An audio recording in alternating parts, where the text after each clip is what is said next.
Conference finals, well, it says heating up, but they're pretty much hot, bold. Who's going to be playing for the Larry O'Brien show come June 1st? Is there a better two-man tandem in the league better than Nikola Jokic and Jamal Murray? We'll talk about it. Last week, the NFL schedule was released. Now we'll predict some win-loss records. We got a show for you, but it can't start without theme music.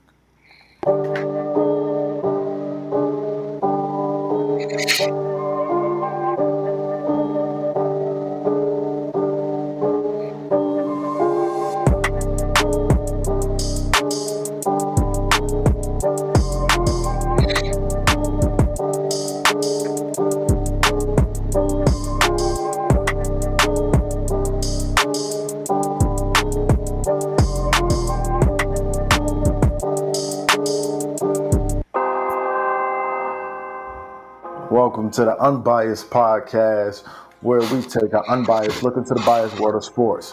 And you know, there's more than one side of a story, so I can't just tell it by myself. I need my homies help me out. I got Ty, I got Joey V with me. What's good, fellas? What's up, y'all? How y'all feeling? Man, you know I'm living. Can't call it my spoiler. I'm trying to keep it live on the black hand side. That's all right. Let's start with the NBA. With Philadelphia 76ers fired head coach Doc Rivers after the Game 7 loss to the Boston Celtics in the second round, which now brings the head coaching vacancies to 5. Raptors, Pistons, Suns, 76ers, and Bucks. I guess we're blaming coaches now. That's what I'm saying.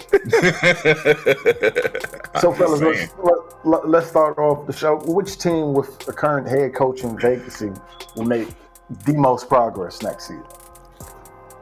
Start with you, Joe. Yeah, I feel away because I'm gonna be honest with you.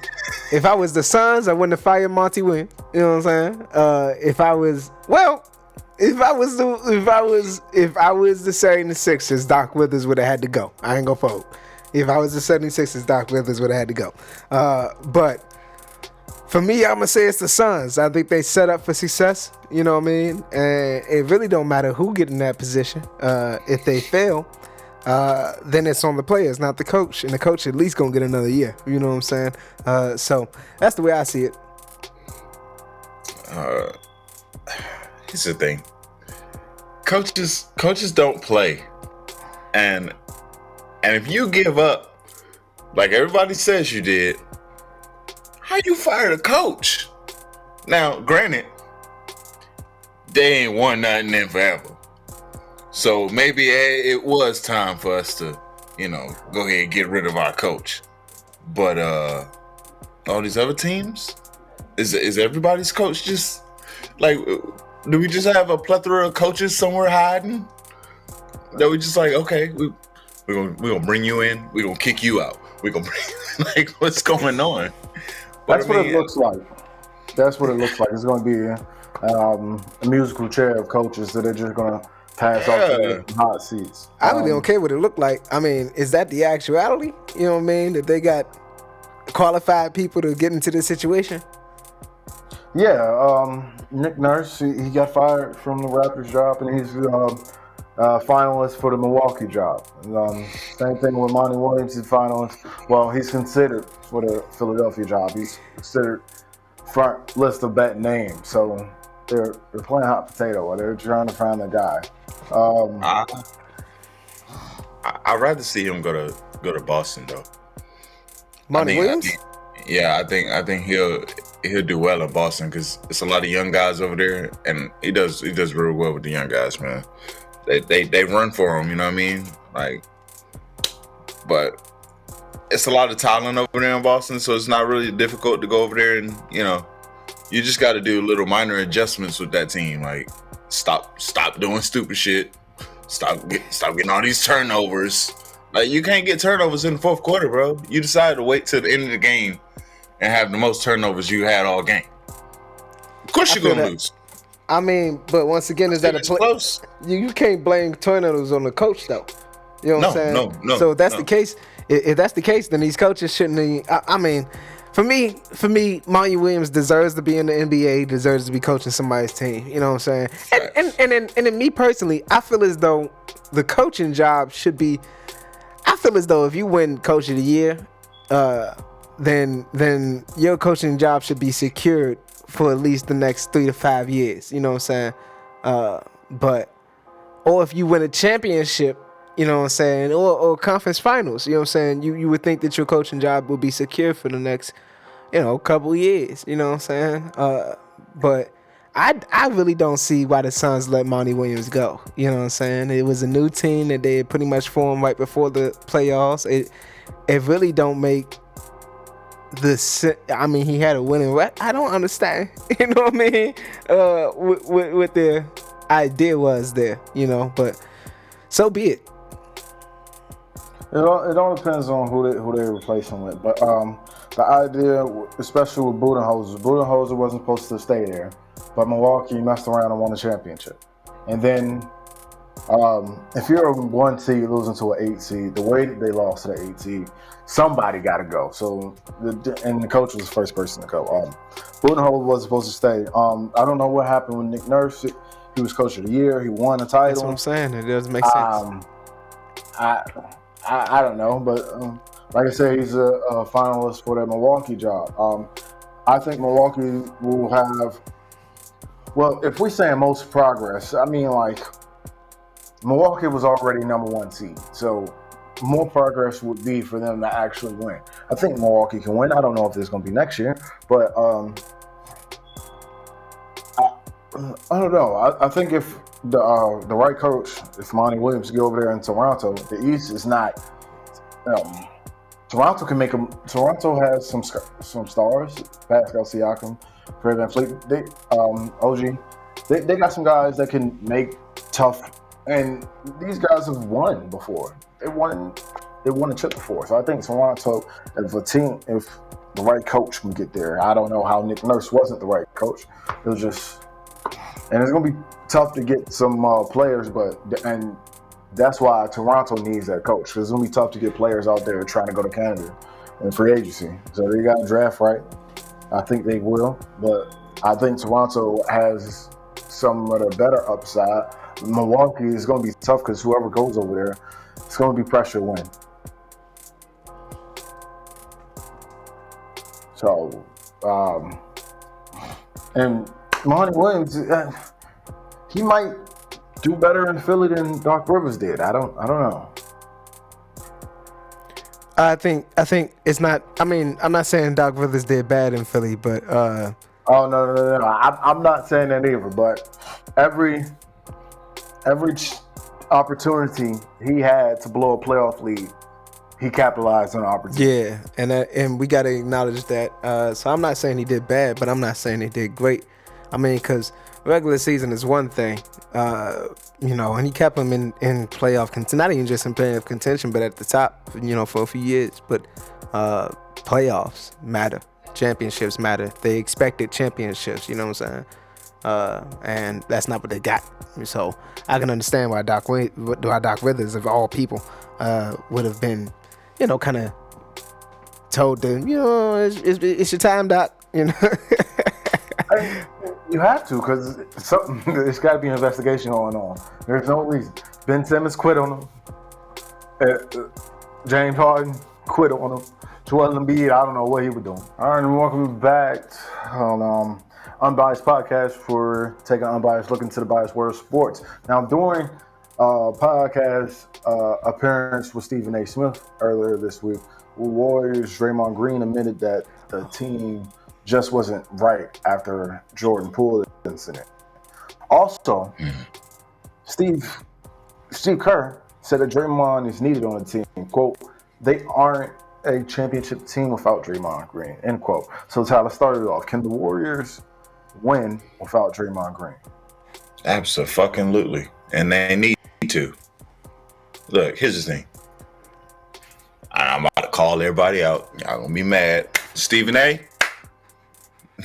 Steve Kerr, it's you Steve guys today. What's up with you Steve guys? Okay? You guys are enablers. You continuously allow him to do whatever the fuck he wants to do. he does stuff in the game that's suspect.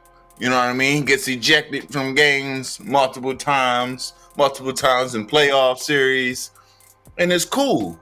You know what I'm saying? We reward him after he knocks Jordan Poole ass out, which is, I mean, I'll be fucked up too about it. Shit, you ain't gonna knock me out and then all of a sudden we cool. You know what I'm saying? This ain't like we was drunk on the weekend and, you know, no, we in middle of practice. This ain't right. It ain't right.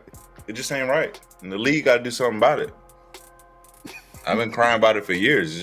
It's fucked up, bro. That's fucked up. Jordan, if you ever hear this, bro, I'm on your side, bro. If you want, I'll follow up too, bro. It's crazy. Shit crazy, bro. Y'all laughing. I'm sorry. I just didn't expect you to say how you said how he knocked Jordan Poole ass out. Cause he did, bro. He slept that man, bro. And that shit was fucked up. And he slept him and he didn't even know it was coming, bro. Like he just standing there, hands on hip, and then bow. Like, damn, bro. Listen. I hear what you're saying. I'm not saying Draymond ain't problematic, you know what I'm saying? But let me ask you something. Could the Chicago Bulls win without Dennis Rodman? Look. Now I'm just asking, you know what I'm saying? Because if you compare anybody game to anybody, those two can be definitely compared, and especially how they are perceived around the league. You know what I'm saying? But could they win without Dennis Rodman? And in the past, had they won without Draymond being there? You know what I'm saying? When Draymond famously missed that game 5, you know what I mean? And LeBron came back from that 3-1, you know what I'm saying? That was a pivotal jump. They had taken him out, you know what I mean, on once again what you say, some sketchy activity. You know what I'm saying? That's when his leg went up a little too high, and kicked somebody in the balls. You know what I'm saying? And he got out. You know what I'm saying? He got taken out. What happened? You know what I'm saying? When he not a part of the series, they lose. You know what I'm saying? Like they weren't on paper. They were not supposed to win that. What's that? The King series. You know what I'm saying? But Draymond an integral part of that King series. I hear you. I'm just saying, when you build a championship team, you don't really want to take all the pieces that actually work. If in the foundation you had the Splash Brothers and Draymond, but that's one piece, and that's only because the way they're playing, like the system that they're in. But who's to say there's not a new way? There's definitely new ways to win. Obviously, there's teams who haven't won who are winning. Like, I gotta agree with that. That forever. I gotta agree with that. I'm not. My lord, well, we just. Oh, my bad. The highlight just threw me off. You see the bum rush? I was like, yo. But I'm not disagreeing with what you say. I'm not saying that like they can't. I believe Steve Kerr is a good enough coach that whatever piece that could come through. Or he could even say, in place of a Draymond, let's get an Aiden. You know what I'm saying? But I just don't believe that Aiden is the playmaker or has the presence on the team. You know what I'm saying? That because at the end of the day, I ain't in the locker room, but you know what I'm saying? I've been involved in those type of situations where the man in charge or the person in charge is trying to say, hey, look, do this and do that. You know what I'm saying? And in some situations, if it's worked for you, why not go for it? My thing is, at one point in time, that system, that program that they got there with Draymond, Steph, and Clay, is not gonna work. It's gonna fold. You know what I'm saying? My thing is, while you got the youth on your team now, build around the youth. That's my thing. Facts. So, the trio of Draymond, Clay, and Steph has won more playoff games than any other trio besides Tony Parker, Manu Ginobili, and Tim Duncan. So, And Draymond Green in that Game 7 at 2016 Finals with the Brown comeback. In Game 7, Draymond had 32 points, 15 boards, 9 assists, and he had 6 made three-pointers. He was going to be named MVP of that final series had the Warriors hung on to win Game 7. And that'd have been 5 chips. Mm-hmm. And that'd have been 3 without KD. Mm-hmm. The 2 that they got without KD already validates everything that they had going on. So, yeah, I think the way that they're constructed, I don't know if they can win without Draymond. But we don't know how they would. Yeah. We don't know how they would plan to.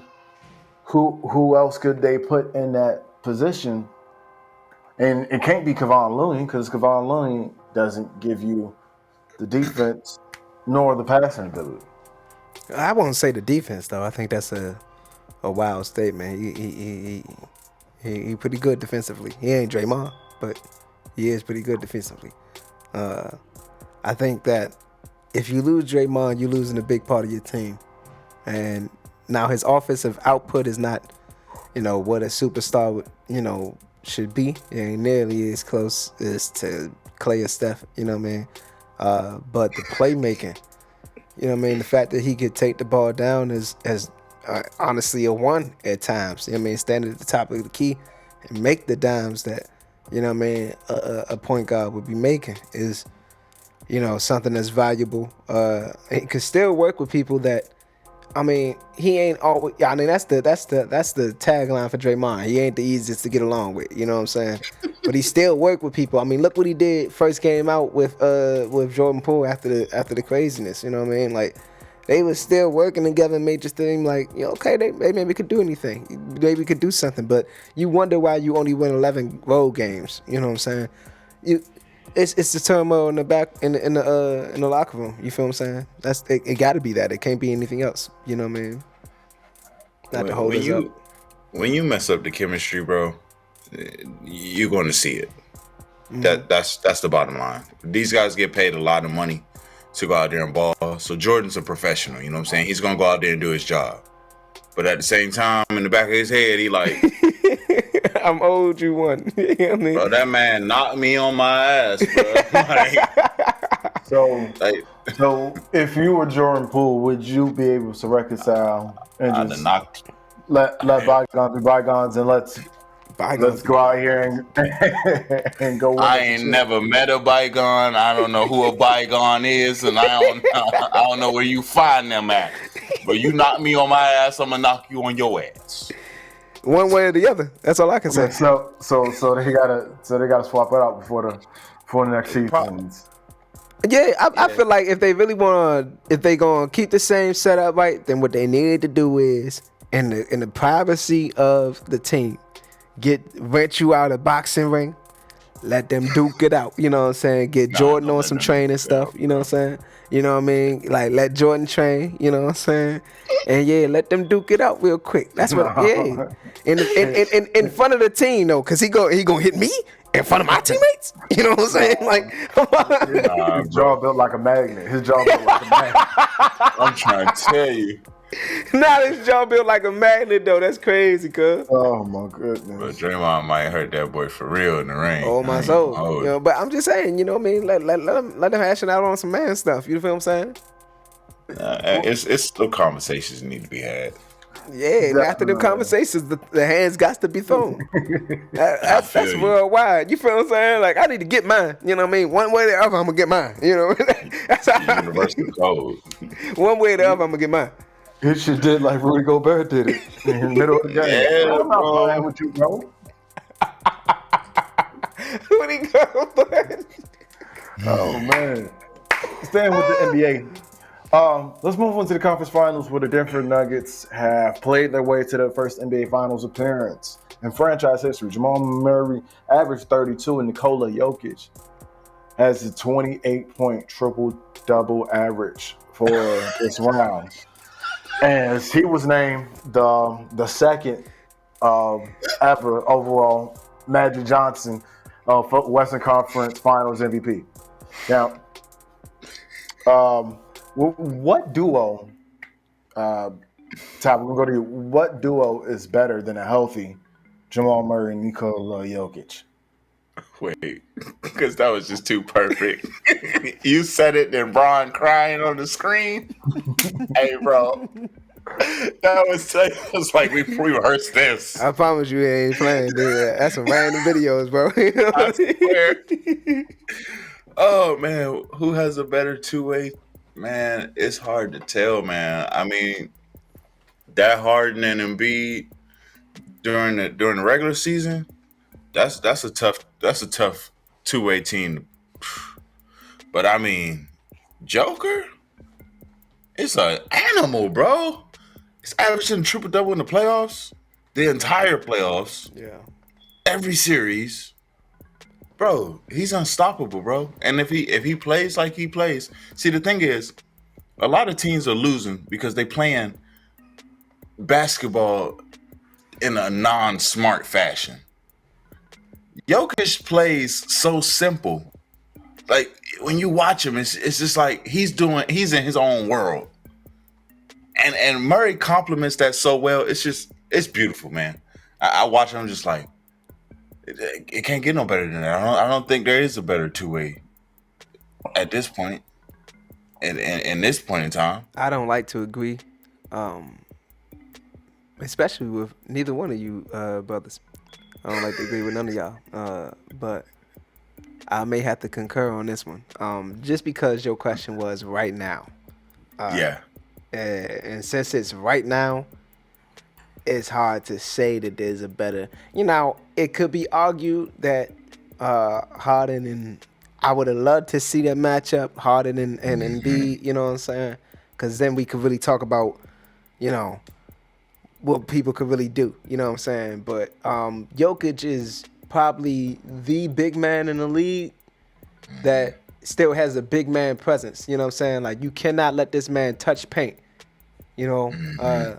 And because if you do, it's going to be dangerous because he either going to score it on top of your head, not even on no dunk stuff, you know what I mean? But he going to score it on top of your head, or he going to dish it out to the point where somebody going to be open, excuse me. But even then, he got the three-point presence as well. Like, I seen this man do that in the last game. He did that off the when he iced the Lakers, he did that like off the left foot with 3-point shoot. I was like, yo, like the off balance deep three. I'm like, yo, this man is like a threat. You know what I'm saying? Like, it's crazy. You know what I mean? Anywhere. So the only people I would have said in this day and age would have been Harden and Embiid. It's hard for me to say them when, you know, when it came playoff time, they showed me, you know what I mean, that they couldn't really ice it. You know what I'm saying? It's hard for me to say them. And then the other thing, we haven't seen this duo healthy in a while. But to me, I gotta bring up the Splash Brothers because somebody in the comments probably gonna bring up the Splash Brothers because that's a backcourt that when they are completely healthy, it is lethal. And I don't think it's talked about enough that I feel as though, if anything, Clay in this season has found his rhythm. You can get to a point where you can say like, next season, I feel like things gonna be much more, you know, lucrative for the brother. He's gonna be in the practices in the off season, you know, moving without the ball, you know, getting back into because he just jumped in the middle of the season, you know what I mean? So it's just like getting back into the swing of things and that. He got a full season, prayerfully, under his belt. That's a dangerous thing to think about, you know what I mean? Because if it's a completely healthy Clay, and I think, if anything, this season he was getting his confidence back. You feel what I'm saying? You know what I mean? So with that being said, you know, those two backcourts are, those two duos in the league are the only two duos that I say really would, you know what I mean, have anything to say or any answer for these two monsters on the court, in Murray and Jokic. I mean, this man, Jokic and Murray, you know, like, because it ain't talking about like his, you know what I mean? I mean, my God, like, this man is going off on any given night, every night. You know what I mean? And Jokic is doing what he's supposed to be doing, which is why I would have said, me personally, he was my MVP choice for this year. I understand that he didn't have the point differential, but you still averaging a triple double. It's just now you're doing it in the playoffs. I bet people thinking, oh, did we make a bad choice? But yeah, I'm interested to see what you got to say, bro. You know what I mean? Who your choice for this? When they're healthy, these guys have won 2/3 of the games that they've been in together. Kawhi Leonard and Paul George. It's insane. It's insane to even think about a world where both of them are healthy on the court together playing all season. And in 2021, when they had a taste of just being in the playoffs together, they went to the Western Conference Finals and Kawhi got hurt in game 1. So we don't know what could have been, but Paul George was carrying that squad against the Phoenix Suns, and it took him to a tough game 6. But if it's just so unfortunate, because if I firmly believe if Kawhi is healthy, then that team is at least that Clippers team versus the Bucks. That would have been a crazy finals. And I don't know that Giannis would have got that ring against Kawhi and Paul George. That never would have happened. Yeah. That never would So, happen. so we don't know, and it's unfortunate. We'll never see it. We won't see it, but because I don't know what's the status of Kawhi going into next season. He had a torn meniscus in this playoff run, and Paul George didn't even see the series against the Suns as he was battling with knee injuries. See, Ty Lue said it. Ty Lue said it himself. Like, man, it's tough. So I think most people understand. At least they understand the game enough to know that PG and Kawhi are healthy in that series against the Suns. We're talking about a whole different. And the way that Russell Westbrook was playing, and the way the others were playing, it's a whole different series. So hold on. Now, I will. Here's my thing. I think that I think PG is a great player. I think that the playoff P. Monica should. How many series has he actually won? You know what I mean? I'm thinking about like playoff P, and it's like, yo, they would have had a better chance if it was just Kawhi. You know what I'm saying? That's just me personally. You know what I mean? I think that this man shows up in the regular season when he plays. Same deal with Kawhi. Yeah, he will show up when he play, but I'm very much interested in the league when they start to kind of take away this, resting your stars type thing and having them actually play. You know what I mean? Now I understand about injury. This brother prone to injury, but like it's for lack of a better term, unfortunate. You know what I mean? Because now, because of all the injury, all I can say is, he has never, his time. But go ahead. When Toronto did their little package deal and kept them out of games and rested them in the playoffs, he was well rested enough to go win them a chip. But I hear what you're saying.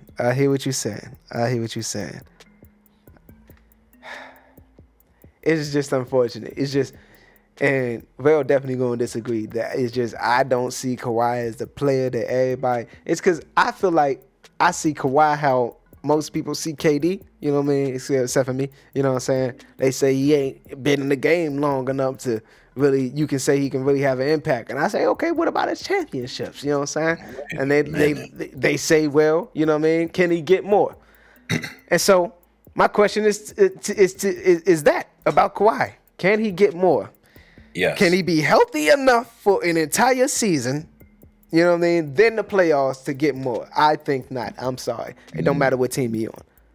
No, but yes. So, KD's been in the league since 2007. Anybody that say he hasn't been here long enough, they need to go back to I don't know. They need to go back to their day job. and never clock out because they need the money for school. He's been in long enough to. We know the type of person KD is, and right now, unless he does it with Phoenix, without the trip to Golden State, he's Carmelo Anthony. Damn. Great scorer. So what does that mean for Kawhi? You know what I'm saying? Damn. Kawhi won in San Antonio. Whoa. Pause. That is the only one I'll give you. You know what I'm saying? The Toronto jump, bless their heart. You know what I'm saying? But then after that, we acting like he that man. You know what I'm saying? Like he really that man. He ain't been that brother since Toronto. You know what I'm saying? Like he really ain't been. It's been a good what? When is his last championship? How many years has it been? 2019. And you think he's just gonna pop back up? Here's the thing. Yeah. He's still that baller. You know what I'm saying? It's just, I think the pieces that he needs around him so that he can have less time on the court aren't available. And that's only because of his previous injuries that he needs less time on the court. Because if he wasn't injured, we wouldn't even be having this conversation. And the same thing with PG. If neither one of them ever got injured, we would never be having this conversation because they'd have more chips. and we'd just be like, well, he's that man. But not to say...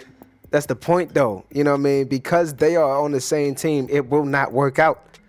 You know what I mean? It won't work out. What I'm saying. They need pieces around them so that they don't have to work as hard, work their bodies as hard. Not sit out full games, but play less minutes. You know what I'm saying? I can count on you to make these shots and not have to make these shots. Well, the best piece to pick up was Westbrook, for sure. The best piece to pick up was Westbrook. You know what I'm saying? Because he could definitely. Because he gonna run the floor. You know what I mean? Give you that time. You got to surround him with shooters. So Westbrook needs to be surrounded. At this point in Westbrook's career, he needs to be surrounded with a bunch of snipers. Yeah, because he's not a shooter anymore.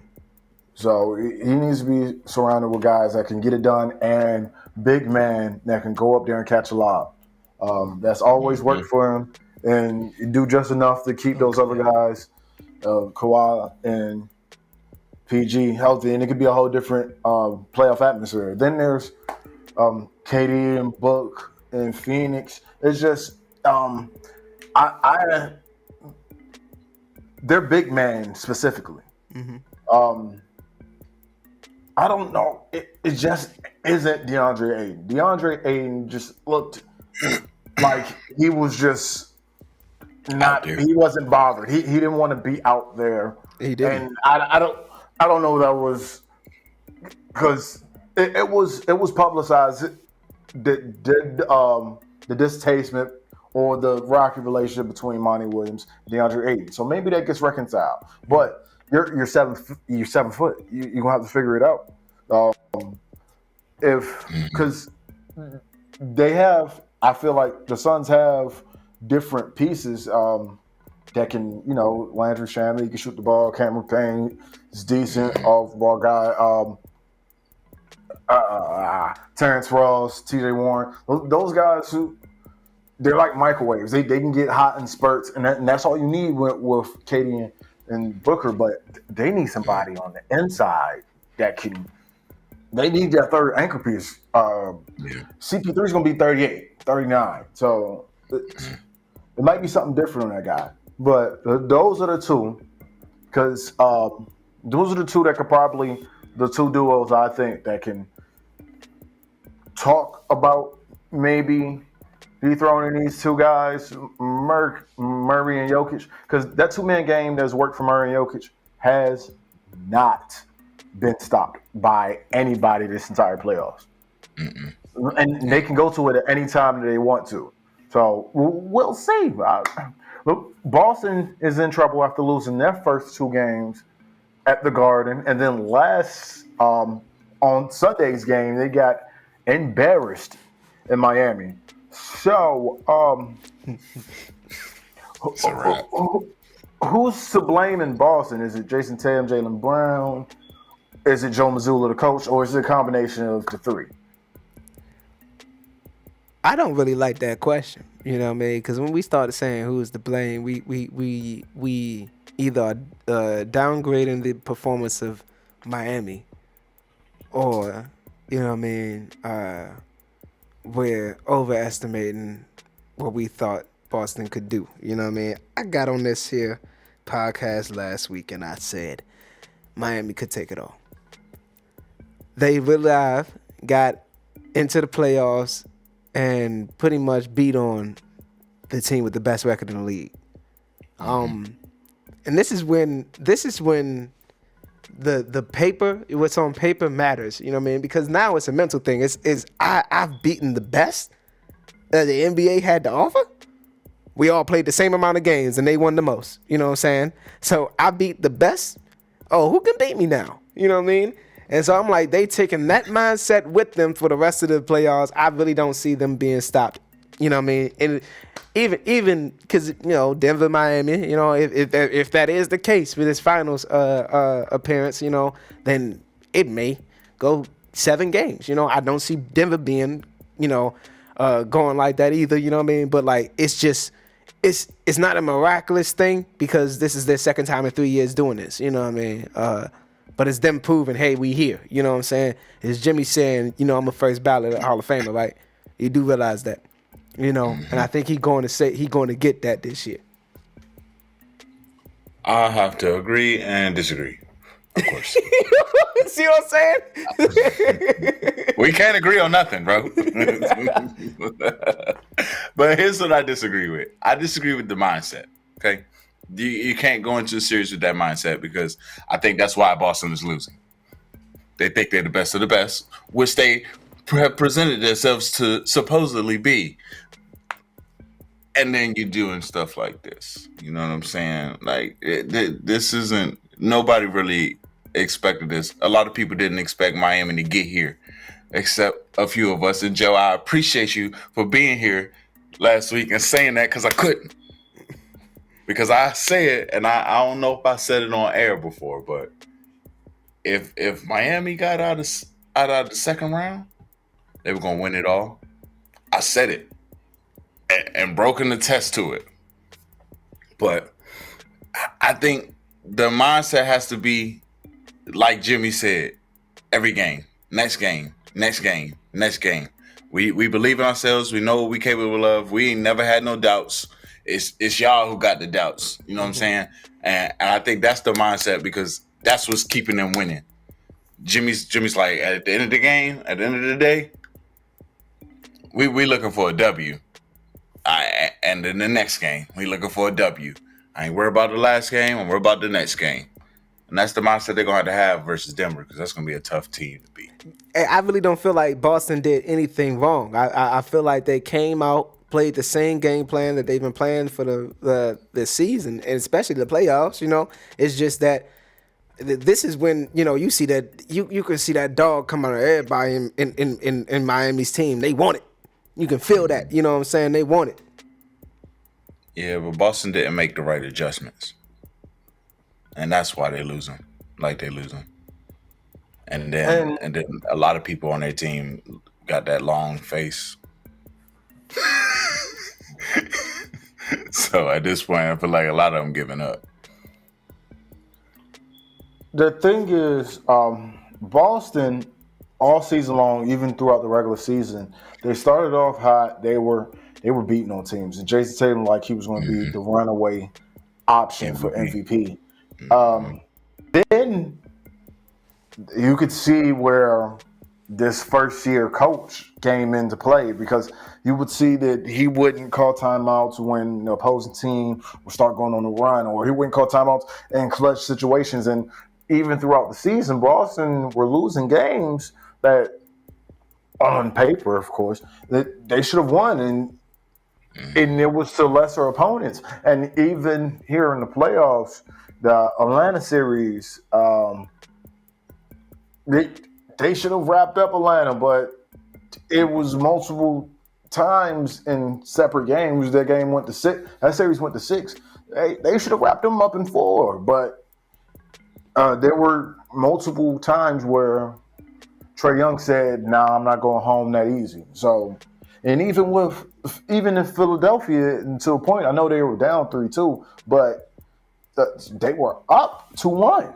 So there were times they had a double-digit lead against Philly, and Philly came back and won that game. Of course, it took 42 from James Harden, but it happened. And the Celtics spotted the Heat 13 points in Game 1 in Boston, and the Heat won that game. Then they spotted them 10 or 12 in Game 2. They came back and won that game. So they're breaking down when it matters most, and that just comes down to the X's and O's. And you say that Miami wants it more. That's because Eric Spoelstra and Pat Riley's instilled that into him. So there's this crazy stat floating around. Pat Riley's been either an executive, a player, or coach for 25% of every NBA Finals. It's an insane number. The guy's a basketball mind. Eric Spoelstra, he's been a coach 15 years for the Heat, and this is his 6th or 7th conference final, and he's working on his 6th finals appearance. So, yeah, they're 6-1. They're actually 6-1 in the conference finals. So, under Eric Spoelstra. So this tells you exactly. It didn't matter where they were seated at. All they needed to do was get a ticket to the dance, and these guys were going to ball. And once Giannis went down in Game 1, that was all the momentum they need. People fail to realize, even when Giannis went down, Jimmy Butler and the boys jumped to a 10-point lead in the first couple of minutes. Oh, yeah. So it might have just been written in the stars that Jimmy Butler was just not, he didn't care. And they were down by 6 with like 3 minutes left to go in the play-in tournament after they lost their first play-in game to Atlanta. So this team, Eric Spoelstra and this Miami team, they won it. So, and for some odd reason, Boston didn't play like they wanted it. Not when they allowed 2 comebacks on their home turf and then getting blown out the water here on Sunday night in Miami. So I would say it's the entire. You got to blame Boston didn't come up to play. I'm not advocating for Mazzulla to lose his job. He's done a solid job. They won a lot of games, but he's got to figure out the fundamentals when it comes to late game coaching and getting his players ready to play, because they just seemed to be complacent this entire playoff run. So Joe Mazzulla, he's gonna have to really figure that out. He's gonna have to talk to somebody and figure out how to get Tatum and Brown over the hump. I think you should keep that squad the way it is. Maybe a couple more, a couple different pieces, because Al Horford, he's getting up there on age. So maybe somebody, But other than that squad should stay the same way it is. But you have to come back next season, because 150 times a team's been down 3-0 in the NBA playoffs. Doesn't matter what round it is. They haven't won none one of them series. None of them. And only 3 times has it gone to Game 7. I highly doubt Boston's going to make it a 4th time. So all I'm saying is you was talking good, and I'm glad you put in that last part about Eric not losing his job. You know what I'm saying? Because at first I'm like, man, please excuse me, y'all. I think the pizza man just came through. You know what I'm saying? But let me continue real quick. The only thing that gets me is that it sound good, but they a 2 seed. You know what I'm saying? Like, at the end of the day, they won enough games to do that. You know what I'm saying? Like they had 2 seed. Like, the brother, they did something. He may not have had the greatest of calls, but that must not have been the the nail in the coffin to me. You know what I'm saying? Like they a 2 seed. They on paper once again was supposed to win this. So Yeah, but let's look back. Darvin Ham for the Los Angeles Lakers. He deserves not only a lot of credit for getting the Lakers there, but he deserves a pay raise for how they played. The Lakers had a chance to win every last one of these games that they lost. It was just certain elements like Bron shooting threes and all the other stuff. But it was just certain elements that just didn't go their way. But Darvin Ham did what he was supposed to do. He had changed the defense on Jokic. He was trying to figure out how to guard. The only decision I didn't understand was keeping D'Angelo Russell in rotation if he's going to struggle like that. But other than that, we didn't see any of that coaching effort from Joe Mazzulla. And once again, I think Mazzulla should stay. There shouldn't be any coaching changes in Boston. But they're going to have to figure it out come next season. They're going to have to figure it out come the offseason because they have to figure out how – because those games that they won in the regular season, they wasn't winning them in the playoffs, and it shows. And the games that they stole in the regular season that they should have probably lost, they're losing them now in the playoffs. To Atlanta, they lost them to Philly, and now Miami's really putting them on notice. So they're gonna have to they're gonna have to go to the drawing board and figure this out.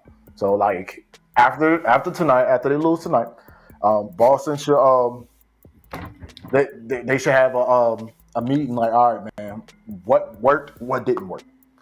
Like maybe we should stop isolation ball.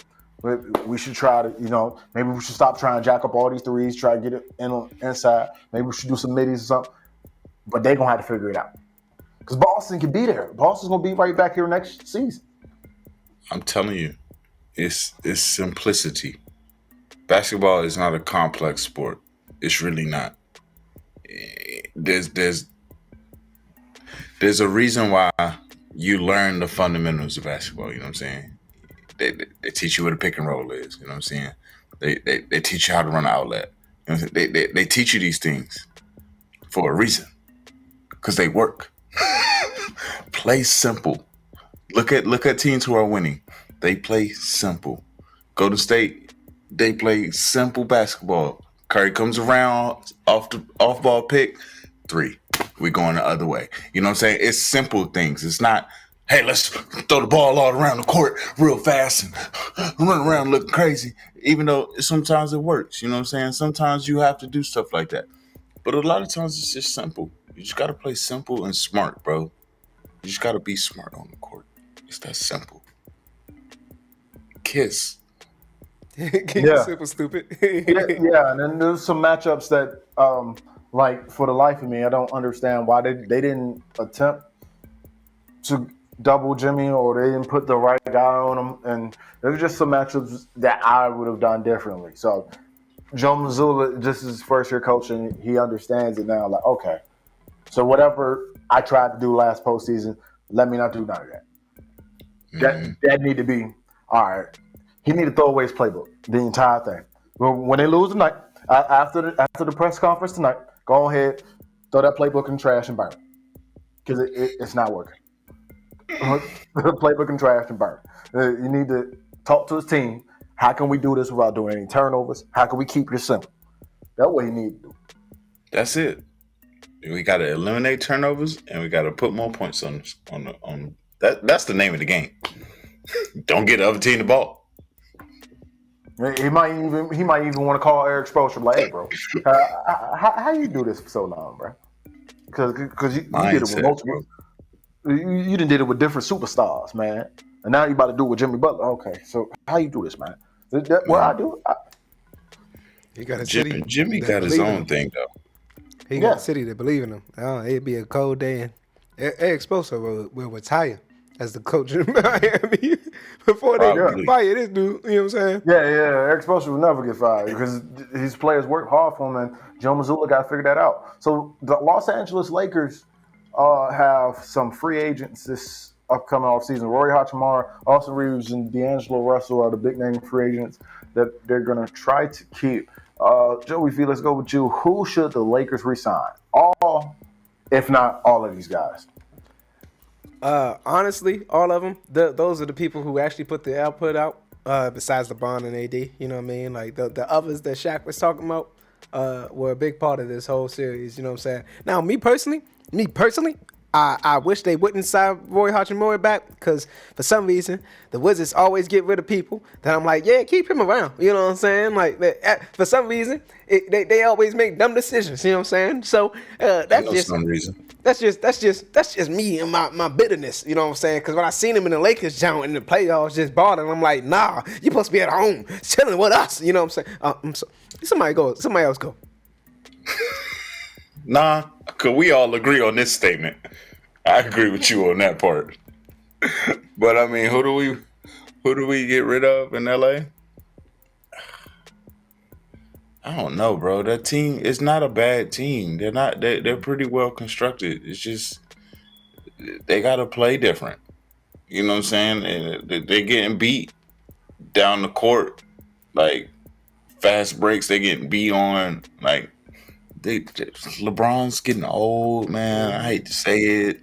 I don't Why like I hate to saying say shit it? like that because, man, The truth is he the a truth. legend, bro. Don't matter. And Legends get old. you hate to see the legends start to, I hate to That's just I why just I hate to think he see should it. just go ahead and retire this year. You know what I'm saying? Forget waiting on Bronny. You know what I'm saying? Retire this year. You still a Bron. You got all the points that you got the most points ever. So I'm like, yeah, go ahead and do that. You know what I'm saying? Just retire. It'll be But fine. I mean, who gets to play with their son in the in the Nobody. in the highest level of sports? Who gets to play with their son? Unless they win a chip, it don't matter. I mean, does it? Because that's all they're gonna say is it's just gonna add to his legacy, bro. It ain't gonna take nothing away. Yeah, I mean, these last 2 years, bro, nobody's even considering this, and he's still balling. So let's not. I mean, we can't say he's not balling He balling. because He they balling. got I here. don't. You know what I'm saying? I You don't know, I ain't think. gonna vote. He balling so much. I'm like, dude, how often they check his piss? You know what I'm saying? Like, You know what I don't. I don't think there's. I don't think there's anything that could take away from his legacy, even with the sweep last night, because the Lakers, like mentioned before, the Lakers were in every game. They had opportunities to win every game. It was just, with the exception of game one, they really should have got blown out of the water, but did credits to them because they came back and made that a game. It was a hell of a series, even for it to be a 4-game sweep. And Anthony Davis, Braun need to get with Anthony Davis and get him his nutrition folks, so he can be into that prime health that Braun was in his prime. bro? These NBA players, they all got the same nutritionist. Well, Braun got something different. Braun had something different during his prime when he just got with Miami and he at first got back with Cleveland, got with Kyrie and Kate Levin. That was a different type of LeBron, especially It was. 2013 through 2018. We was consistently owning the East. That was a different LeBron, and it just Father Time won't allow him to be that. Even though this year, 28 points, 8 assists, 9 rebounds a game, he still that was because AD missed 26 games. If AD can take that 26 missed games to 11 missed games, and then still give you a 25 and 12, and you're taking a little less off LeBron, with the first person they need to sign back is Austin Reeves. Mm-hmm. And then re-sign Roy Hachimura, because after LeBron and AD, those were the next two top scorers on this team during the playoff run. So, and it's important to re-sign D'Angelo Russell, because when D'Angelo Russell was scoring 18 or more points, that squad didn't lose. They were 7-0. Now, when he scored less than that, they were 1-8. So I don't know. I've seen reports that they could go after Kyrie, but that means overhauling the team. It just that doesn't seem like the risk, because you're gonna be top heavy. And you can't do it. You need other players around you. And LeBron knows that because that's how they lost in Miami the first year. Dirk Nowitzki had the better supporting cast, even though that supporting cast was Jason Terry, Deshaun Stevenson, Tyson Chandler, and a 40-year-old Jason Kidd. So, JT. So I don't know if overhauling for Kyrie, especially if I'm Kyrie, Dallas sounds a lot more stable because you can get some more pieces. You just gotta get a couple pieces. Whereas if you go to LA, they will have to dissect the team for you. So, but I think we're definitely in agreement. The Lakers should re-sign all three of those guys. I mean, Roy Hachimura, if he just wants to come back, then that's cool. But he has to play the same way he played in the LA uniform. He can't come back and play the way he was playing in DC. No. He wasn't like not balling in DC. He just was. Yeah, but he wasn't averaging 20 points a game either. Yeah, that's a fact. That's a Fendi. Yeah, they wasn't out there putting them play defense on the best player on that the right there opposite made team. the coaching He was putting his work. That made the coaching though. And being around LeBron, like I said, LeBron pulls stuff out of players. You know what I'm saying? Like that's his impact on the league for real. Like he'll go to a team and he'll make players better just for being there. You know what I'm saying? Like Tom Brady. Like you get there and your team automatically different. You know what I'm saying? Oh yeah. Like because the expectation is different, and that's the issue I have with teams. I ain't gonna get into it because it'll take me a while. So real quick before we get into the NFL, who wins tonight? Game 4, Boston or Miami?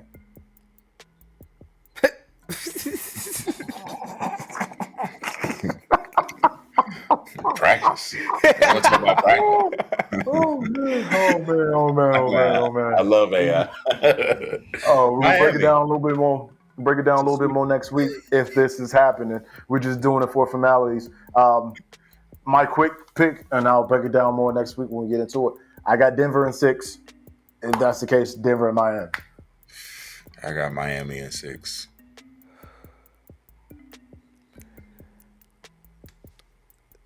What's crazy is because this is tough. I know. What's crazy is I once said after seeing Denver play first round, ain't nobody beating them. You know what I'm saying?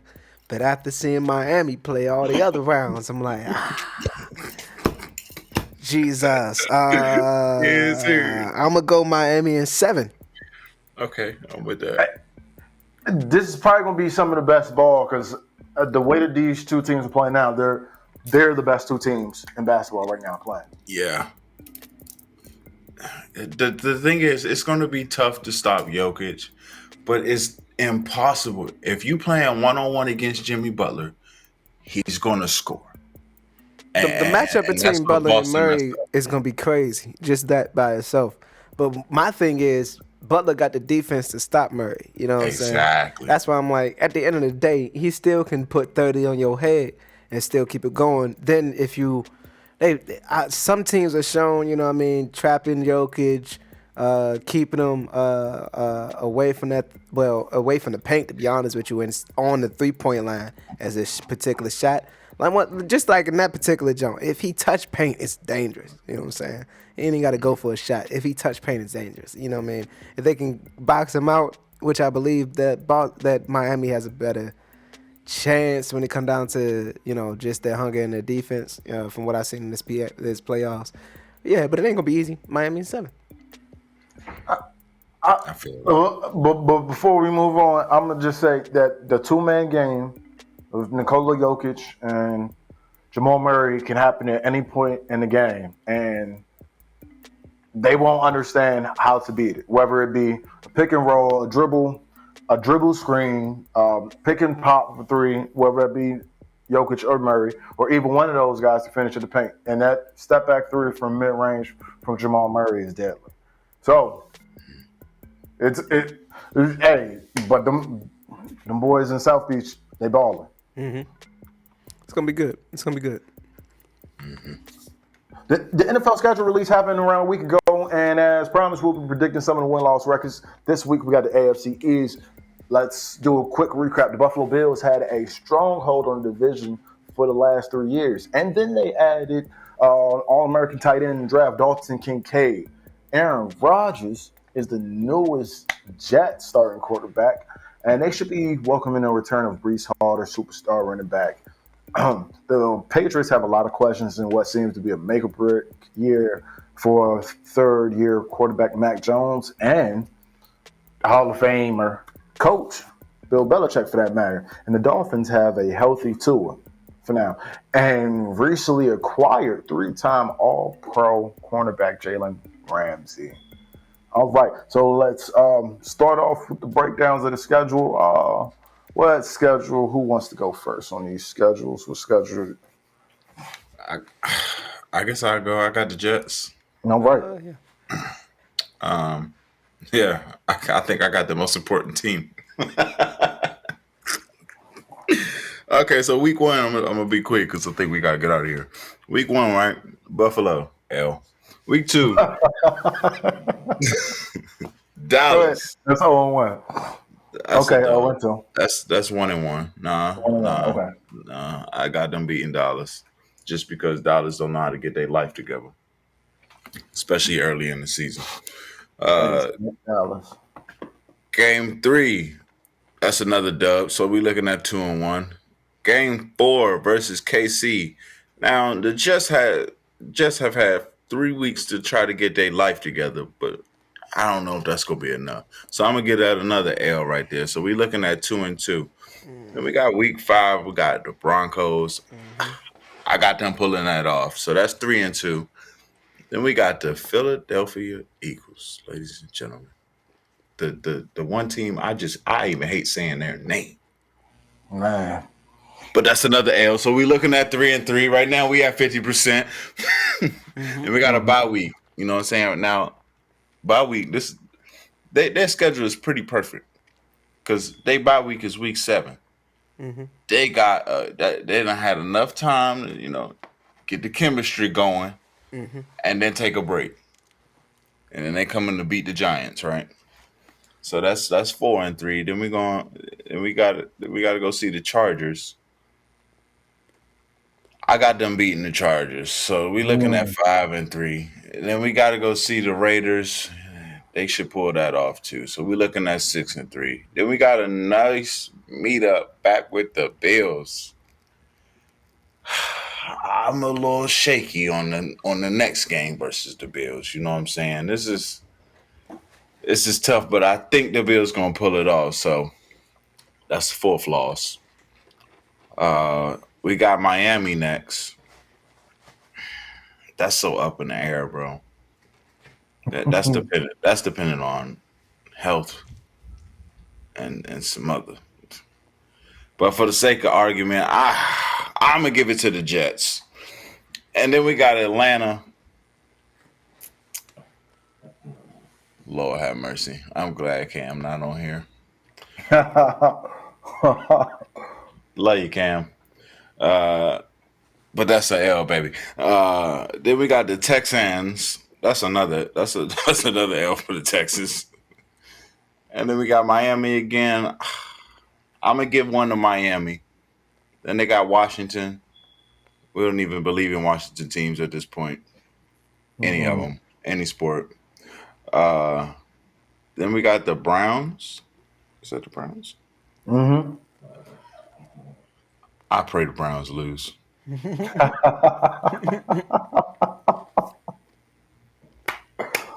Oh man. And then we got the Patriots again. They gonna win that one. So let me see. We got 1, 2, 3, 4, 5, 6, 7, 8, 9, 10. I got them getting 10 wins, maybe 11. 10, maybe 11. Okay, I think they're gonna do pretty decent. So is Rodgers a 1-year rental? You think he's going to play extended years after? If they get 11 wins, I think he'll play again. I think if they get under that, I don't see the reason. I don't see anything to refute in that prediction. maybe some splits with the Dolphins, maybe some splits with the Bills. So it could easily be 10 to 11 wins for me as well. Who you got? Uh, I'm I trying got to see in blind. I got Miami.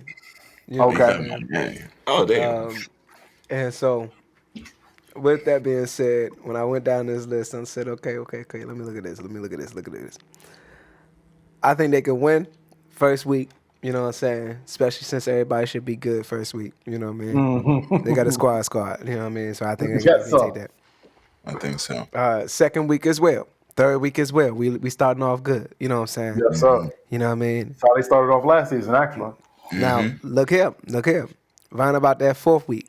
That's usually when stuff get a little trippy. So I'ma just call that a loss, and let's just call that one on the loss column right there. You know what I mean, against Buffalo. Week 5, you know, it pains me to say it, but I think they got it. You know what I mean? Week 6 is when I think they're gonna lose again. Ooh. This is when I think they're gonna lose again. I just people counting them out. I'm not gonna count them out this year. It's definitely a playoff team. Week 7 as well. It's hard for me to say that they're gonna beat that squad because just as stacked as they are, that squad even more. So New England, that's a dub. That's a dub. So hold on. We're looking at 5 and 3. 1, Yeah. 2, 3, 4, 5. Yep, 5 and 3. I mean 5 and 4 because they ain't beating Kansas City. I'm sorry. I give you. I did Mike. I don't know, B. You know what I'm saying? It depends on what It's Kansas an City. international game. That game will be played in London, I think. Yeah, that's why they say tickets as low as 1,100. 1176. I said, yeah, you know what game I'm not going to. You feel what I'm saying? Round about week 11. You feel what I'm saying? I think they can get that. So they'll be with 6 and 4. I will give them each and every one of these Jets games.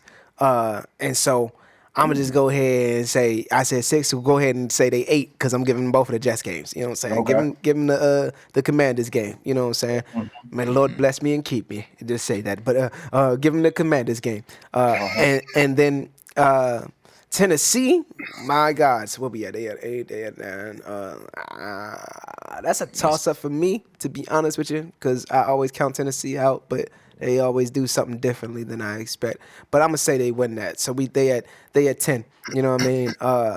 Baltimore, that's a big loss. And the last game of the season, I got them winning. What missed about Dallas. the Dallas game? Oh, you know what? I didn't even count Dallas. You feel what I'm saying? How could I? But just because of the day, you know what I mean? Yeah. I feel like they'll lose that game. I feel like it'll be close, but I feel like they'll lose that game. Where am I at? So that puts you right back to 11. Put you at 11 and 6 11 and 6. for these guys. And bring up the let's go over the Bills before I get into the Patriots. Vinny's not here. Shout out to Vinny. Let's go over the Bills real quick before I get into the Patriots. So we're on a consensus that Monday night New York home opener for Aaron Rodgers is going to be won by Josh Allen. Indubitably. Might even like 350 yards. Josh Allen. They might. Oh my God. But and then this is Las Vegas Raiders. Jimmy Garoppolo. Okay. Yeah. Okay. That's 2-0. And then a game against the Commanders. That's 3-0. Miami. Damn. That's 4-0. They're starting off the year. They're going to start off the year 4-0 and take their first loss to Jacksonville. Trevor Lawrence and those guys. Trevor Lawrence. They have a easy ticket to the playoffs. All they got to do is just show up and win their games. And then back-to-back losses because they'll take a loss to the Giants. It's just one of those games. New England. The game. So I got a weird split for New England. They'll beat New England in Foxborough. So we're sitting here 7 weeks, 5 and 2, right? Cool. Tampa Bay. Baker Mayfield, no, that's not going to be it. 6 and 2, and then the rematch Sunday night against the Bengals. The Bengals gonna beat the dogs out of them boys. And then Russell Wilson comes to town. I think that's a loss for Russell Wilson and company. I don't have too much. What about to say? We're gonna get into the AFC West next week, but I'm gonna tell you, I really don't have any faith in that Denver squad. This New York now, I think that Buffalo will play well in this New York game. But since it's coming right after a Monday night game, I think they're going to lose that one. So they're going to split with the. Actually, I got splits with the Dolphins and the Jets. Sweep of the Patriots, splits with Dolphins and the Jets. Put them 4-2 in the division. This game right here, after New York, Sunday the 26th, week 12, this probably could be the game of the year. Philadelphia versus Buffalo. As long as both quarterbacks are healthy and both teams are relatively healthy. I'm going to go with Philadelphia. Patrick Mahomes hasn't had Josh Number in the last couple of regular season matchups, and I think that is true. I think they'll lose Kansas City, and they'll probably lose to Dallas. They'll give them 4 losses right there. Oh, no, 5 losses. And then a sweep for the rest of the way with the Chargers. So, 5 losses. 12-5 is what I have Buffalo at. That sounds about right. And I don't think there's really a threat. Is there really a threat in this division? I mean, I think Miami could be a threat because they have basically the same squad. Then they're adding Jalen Ramsey. Mm-hmm. The thing with the Jets is they have a lot of answers to a lot of questions. Like Brees Hall, he tore his ACL, but he could have been the offensive rookie of the year. So how's he going to come back off the ACL injury? And then Aaron Rodgers is with them guys right now. They're OTAs, but how is he going to gel his first season? And if you bring up the Patriots schedule, I'll make this real easy for the Patriots schedule. Oh man, this is. Look at this. Look at that brutal first 4 weeks. All 4 of those. Song out of it. L. Look at that first 4 weeks. That's brutal. You might not see your first Patriots win until week 6 against Las Vegas. That's what I was about to say. But even then, maybe. You know what I'm saying? Yeah. And then maybe they might beat Washington. They might beat Indianapolis. But I tell you right now, the Commanders can't win that game. So the game is at home, and the Commanders have a problem with beating the Patriots in Foxborough. So cool. Yes. And then the only reason I say maybe with Indianapolis because it's a rookie quarterback. I don't see him beating New York, LA. It could be LA Chargers, LA Rams, the damn LA Lakers. They ain't beating. Same thing, Pittsburgh. Oh man, this is. I'm not gonna lie to y'all, man. This is a 5-12 team. Mm-hmm. You giving them a little more grace than I was, so man.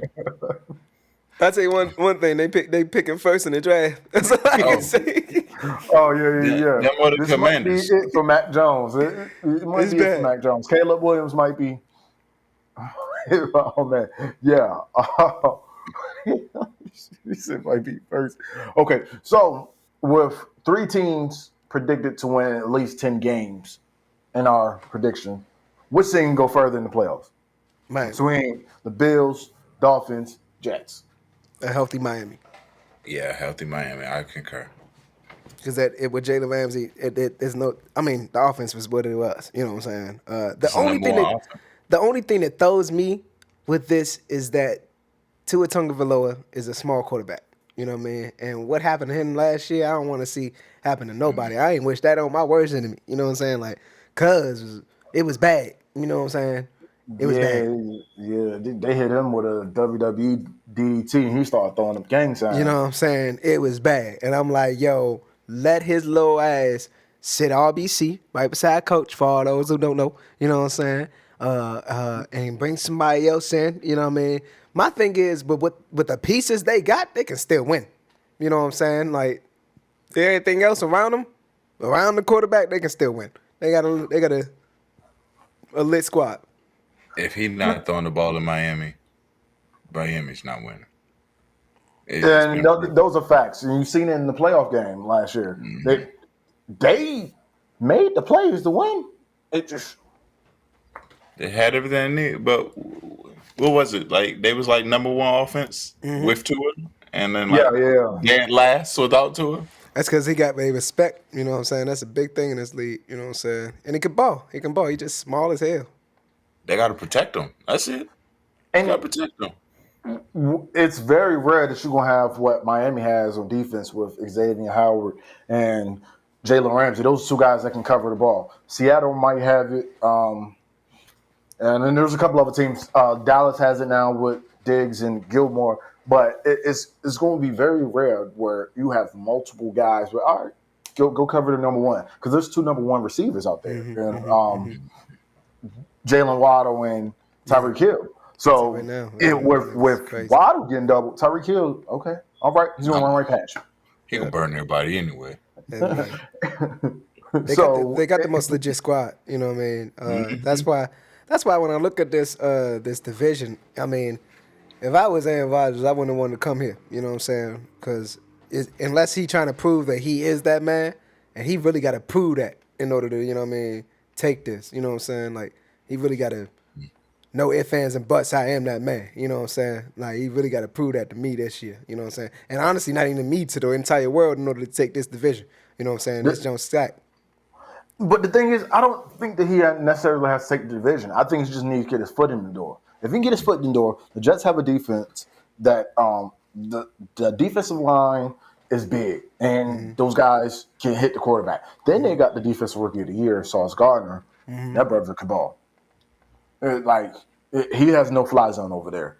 So if the Jets can do enough on offense with the running game, and then if you could put it to where it's 2016 Aaron Rodgers, where he's working off of play action, he's working off of quick screens, he's working off, and he's just being able to create, get in the pocket, and just throw his man open, then this Jets team gonna be different.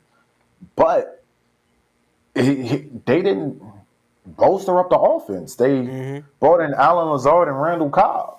But that didn't work before. We made them think. I don't understand. It didn't work in Green Bay. I don't understand. Oh man! They really saying the coach was the problem. That's what they really saying. You know what I'm saying? And so, bro, they was dropping the ball. He was throwing the ball all kinds of ways. And was blaming them. That's why I'm like, I don't understand who made this. Like, good God, you can't write this. You know what I'm saying? You can't script this up. You know what I'm saying? I tell you, it is crazy. So for that reason, I think the Buffalo Bills have been in AFC title game. So Buffalo would be my answer for which team can make it this far in the playoffs. Von Miller's going to be back for playoffs. And when Von Miller was with that squad last year, that was a whole different defense. It was a whole different team. So when he went down was when their downfall. So I think Von Miller comes back. Even though he's going to be a little older, he's still a menace. Okay.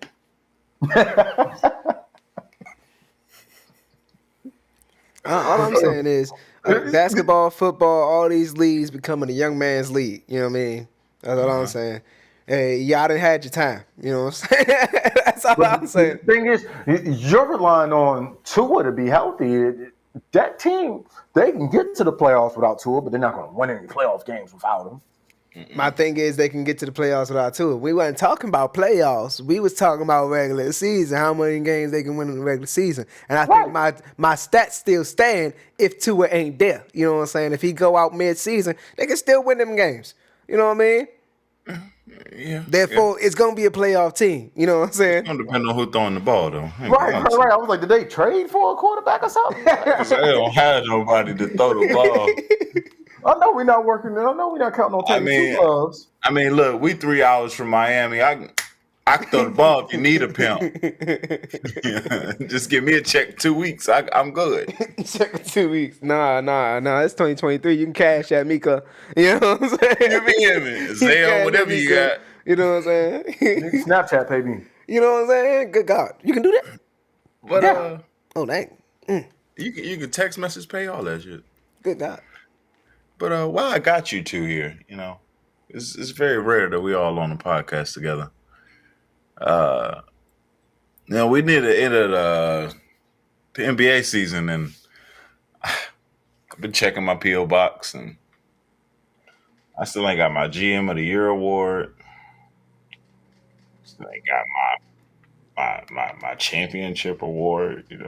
What is this for? Oh, for fantasy. Oh. See, that's what I'm talking about. It's the O. It's the O for me. I wasn't congratulated. I whooped y'all ass, and it was.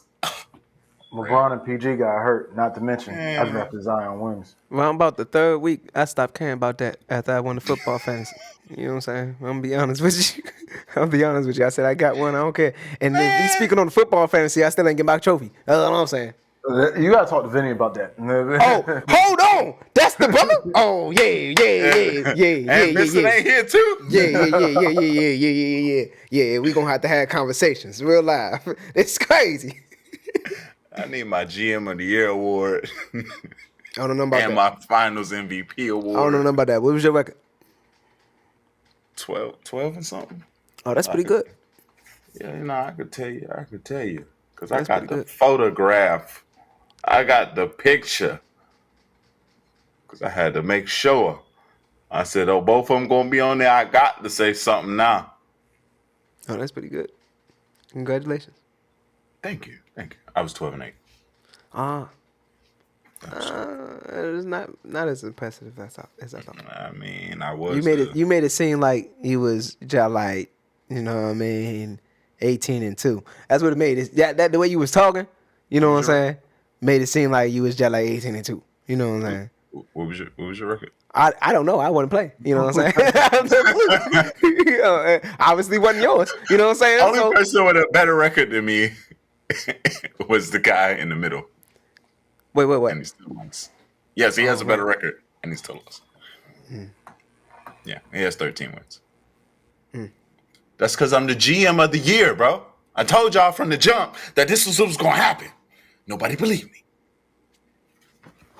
Half my team was injured, so I'll pay attention next year. We'll see. You know what I'm saying? we'll get into it. Now, like I said, that trophy is on Vinny. But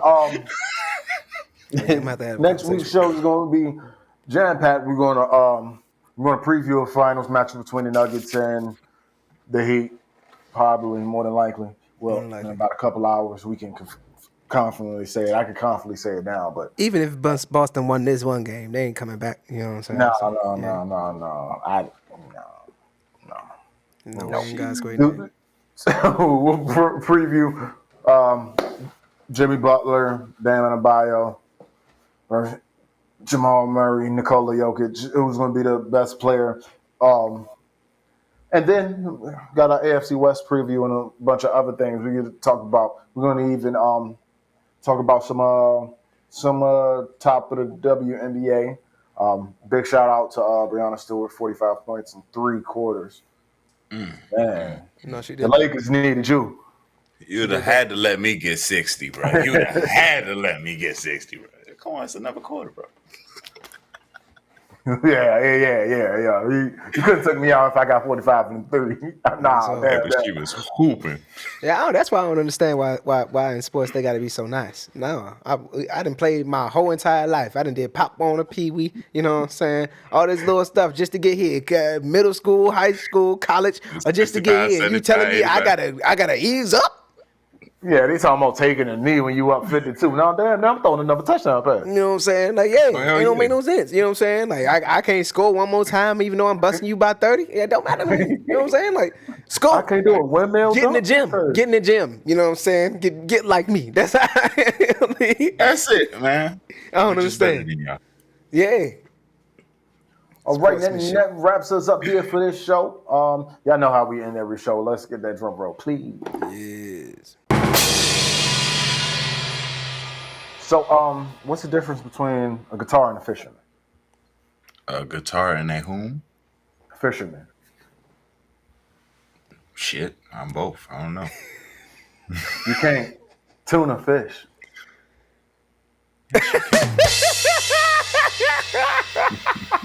Yes, you can. Y'all remember the little fish on the wall?